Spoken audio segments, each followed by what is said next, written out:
வணக்கம். மற்றும் ஒரு இன்றைய பதிவினூடாக இணைந்திருக்கின்றோம்.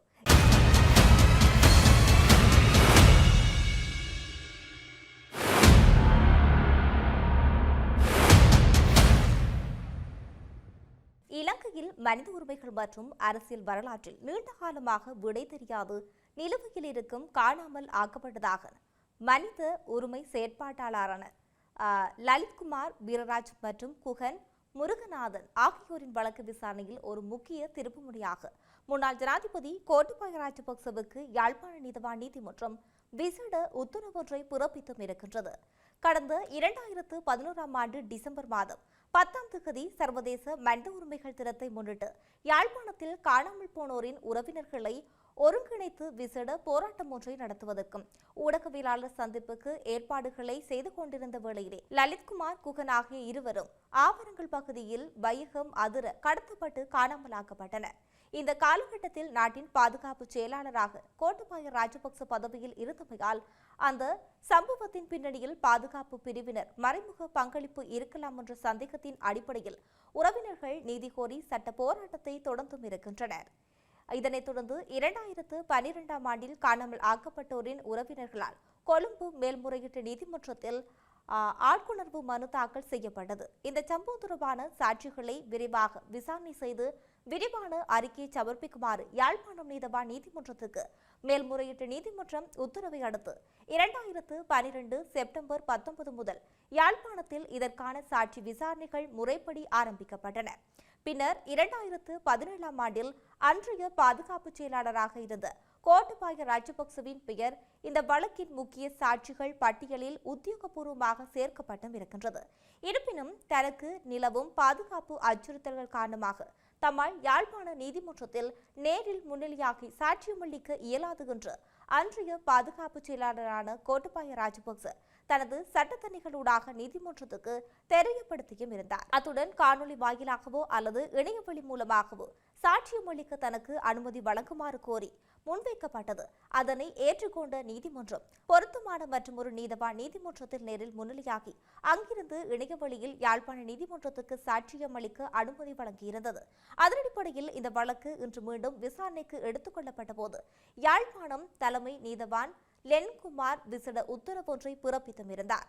அதன்படி முன்னாள் ஜனாதிபதி கோட்டபாய ராஜபக்ச எதிர்வரும் செப்டம்பர் மாதம் 29ஆம் தேதி கொழும்பு பிரதான நீதவான் நீதிமன்றத்தில் நேரில் முன்னிலையாகி அங்கிருந்து இணையவழி தொழில்நுட்பத்தின் ஊடாக யாழ்ப்பாண நீதவான் நீதிமன்றத்துக்கு சாட்சியமளிக்குமாறு உத்தரவிடப்பட்டமை குறிப்பிடத்தக்கது. அடுத்ததாக நீர்கொழும்பு சிறைச்சாலையில் தொடங்கி கொழும்பு புதிய மகசின் சிறைச்சாலை, ரத்தினபுரி குறிப்பிட்ட சிறைச்சாலை மற்றும் நீர்கொழும்பு பள்ளஞ்சேனை திறந்தவெளி சிறைச்சாலை வரை பரவியுள்ள தொடர் சிறை கலவரங்கள் தொடர்பாக பொதுமக்கள் பாதுகாப்பு அமைச்சர் ஆனந்த் விஜயபால நாடாளுமன்றத்தில் விசேட விளக்கம் ஒன்றை கொடுத்துள்ளார்.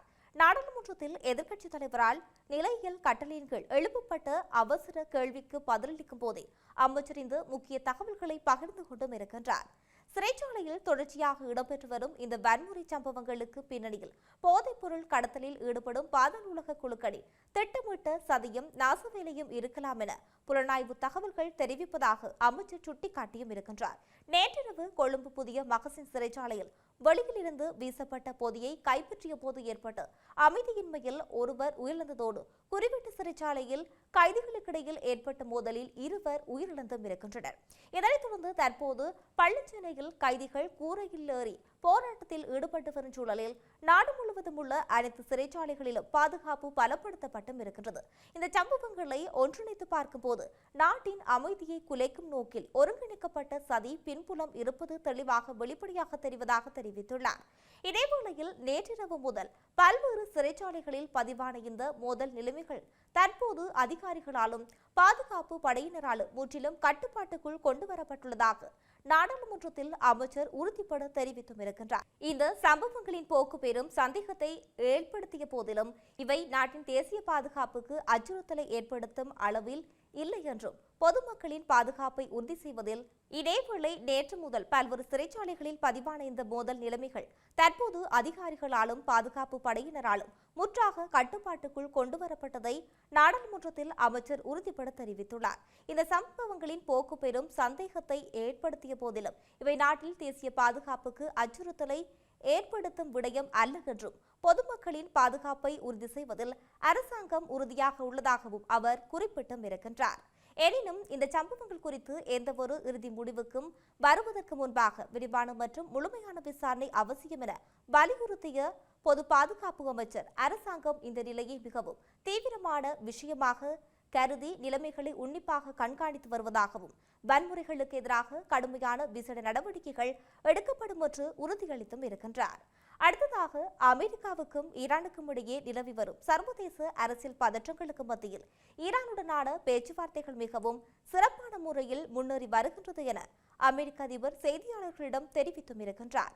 சர்வதேச அளவில் பெரும் உற்றுநோக்கலை ஏற்படுத்தியுள்ள இந்த பேச்சுவார்த்தைகளின் அடுத்த கட்ட நகர்வுகள் மற்றும் இறுதி முடிவுகள் குறித்து அமெரிக்க அதிபர் பேசும்போது நாம் பொறுத்திருந்து தெரிந்து கொள்வோம். இன்னும் 48 மணி நேரத்தில் இதற்கான பதில் என்னவென்பது அனைவருக்கும் தெளிவாக தெரிந்துவிடும் என்று குறிப்பிட்டும் இருக்கின்றார். அமெரிக்க அதிபரின் இந்த நேர்மறையான கருத்துக்கள் இரு நாடுகளுக்கும் இடையிலான பேச்சுவார்த்தையில் ஏதோ ஒரு முக்கிய முன்னேற்றம் ஏற்பட்டுள்ளதோ என்ற எதிர்பார்ப்பை உலக நாடுகளிடையே உருவாக்கியும் இருக்கின்றது. இருப்பினும் அமெரிக்க அதிபரின் இந்த கூற்றுக்கு முற்றிலும் மாறான ஒரு நிலைப்பாட்டை ஈரான் தரப்பு வெளிப்படுத்தியும் இருக்கின்றது. இந்த சம்பவம் தொடர்பாக விவரங்கள் அறிந்த முக்கிய அதிகாரி ஒருவரை மேற்கோள் காட்டி ஈரானிய செய்தி நிறுவனம் வெளியிட்டுள்ள அறிக்கையில் ஓமான் நாட்டுடன் ஈரான் எட்டவிருந்த முக்கிய உடன்பாட்டில் ஏற்படும் தாமதத்துக்கு அமெரிக்காவின் தேவையில்லாத தலையீடுகளும் அமெரிக்கா விடுத்து வரும் ராணுவ நடவடிக்கை தொடர்பான நேரடி அச்சுறுத்தலுமே முதன்மை காரணம் என்று குற்றஞ்சாட்டப்பட்டும் இருக்கின்றது. அமெரிக்கா தொடர்ந்து வழங்கி வரும் அழுத்தங்கள் பேச்சுவார்த்தை சூழலை மேலும் சிக்கலாக்கியுள்ளதாக ஈரான் தரப்பு சுட்டிக்காட்டியும் இருக்கின்றது. குறிப்பாக சர்வதேச கடல்சார் வர்த்தகத்தில் மிக முக்கிய மூலோபாய பாதையாக விளங்கும் ஹோர்முஸ் ஜலசந்தி தொடர்பாக ஒமான் நாட்டுக்கும் ஈரானுக்கும் இடையே எட்டப்பட்டிருந்த இருதரப்பு ஒப்பந்தம் தாமதத்துக்கு அமெரிக்காவின் ஆதிக்க தலையீடும் டொனால்ட் ட்ரம்பை நேரடி அச்சுறுத்தலுமே பிரதான காரணமாக அமைந்துள்ளது என அந்த அதிகாரி திட்டவட்டமாக தெரிவித்துள்ளார். ஹோர்முஸ் ஜலசந்தி விவகாரத்தில் ஈரான் தனது இறையாண்மையையும் பிராந்திய பாதுகாப்பையும் அடிப்படையாக கொண்டே முடிவுகளை எடுக்க விரும்புவதாகவும் அதில் அமெரிக்காவின் தலையீடுகள் நிலைமையை மேலும் சீர்குலைப்பதாக ஈரான் கருதுகின்றது. ஈரான் மீது அமெரிக்காவின் தலையீடுகளும் இராணுவ தாக்குதலும் நடத்துவோம் என்று தொடர்ச்சியான அச்சுறுத்தல்களுக்கும் நடைமுறையில் இருக்கும் வரை ஓமானுடன் இந்த ஒப்பந்தம் மேலும் தாமதமாகிக் கொண்டுதான் இருக்கும் என்று அந்த ஈரான் அதிகாரி மேலும் தெளிவுபடுத்தியும் இருக்கின்றார்.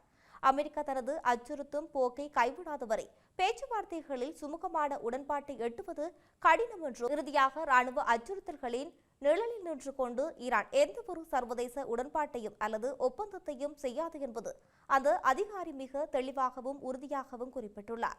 ஒருபுறம் அமெரிக்க அதிபர் 48 மணி நேரத்தில் பேச்சுவார்த்தையின் முடிவு தெரிய வரும் என்றும் பேச்சுவார்த்தை சிறப்பாக நடைபெறுகின்றது என்று நம்பிக்கை வெளியிட்டு வரும் அதே வேளையில் மறுபுறம் அமெரிக்காவின் ராணுவ அச்சுறுத்தல்களுக்கு பணிந்து எந்த ஒப்பந்தத்திலும் கையெழுத்திட முடியாது என ஈரான் தீர்க்கமான நிலைப்பாட்டை எடுத்துள்ளது. இந்த இருவேறு எதிரெதிர் கருத்துக்கள் சர்வதேச அரசியல் அரங்கிலும் மத்திய கிழக்கு பிராந்தியத்திலும் பெரும் பரபரப்பையும் உற்றுநோக்கலையும் ஏற்படுத்திக் கொண்டே இருக்கின்றது. இந்த விடயங்களானது இவ்வாறு இருக்கலாம் மற்றும் ஒரு இன்றைய பதிவினூடாக இணைந்திருக்கலாம். வணக்கம்.